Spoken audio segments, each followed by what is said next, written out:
convicted killer and former Major League Baseball player Dan Serafini is back on the stand in an Auburn courtroom. Serafini's trying to get a new trial after a Placer County jury convicted him of shooting his in-laws, killing Gary Spoor in that attack. Wendy Wood survived but took her own life later. KCRA 3's Michelle Bandor is live for us in Auburn, where that hearing's still going on, right, Michelle? Yeah, actually, they just ended the hearing today. Serafini is no longer on the stand. I'm told he will be back to be on the witness stand, as the prosecution does need to examine him as well and ask questions. But under questioning by his new lawyer today, Dan Serafini said he expected his former defense team to play a voicemail left by his mother-in-law.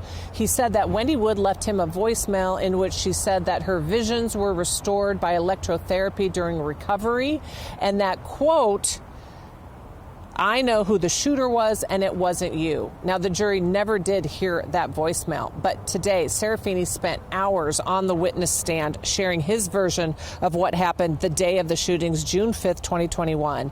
In his orange gel jumpsuit, he said he was with work friends at the Red Lion Inn in Reno the night before the attack, and then later with Samantha Scott, a lover and co-defendant in this case, who testified against him. He said he left early the next morning on June 5th and went to his trailer in Crescent Valley, where he spent time with a neighbor he was having an affair with, then spent the rest of the day working at his trailer, sleeping and watching movies. During that time at noon on that day, he said that Samantha Scott came to the trailer where he gave her $25,000 for an kind of off-the-books investment, and that he didn't see her again in those following days. Now, Samantha Scott says they were together at that time in Lake Tahoe. Serafini also says other neighbors say they saw him walking around his trailer the day of the attack, and that his lawyers were aware of what his neighbors said, but never calling them as witnesses during the trial. His current lawyer right now is calling that an alibi, that the neighbors should have been called by his defense team. Now, the man seen on that surveillance video that the juror said was Dan Serafini, that going into the victim's home on June 5th around 5:30. And then you could hear the gunshots in the 8 o'clock hour and that same person leaving. The jury said they convicted him believing that was Dan Serafini.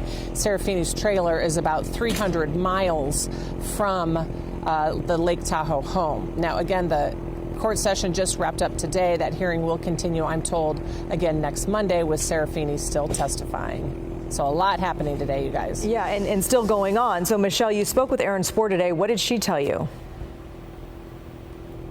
Yeah, you know, we haven't really heard from Erin Spoor in an interview or anything, only when she took the stand testifying in her husband's defense. She wanted to let me know, she says, that they are officially divorced now, that he is her ex-husband.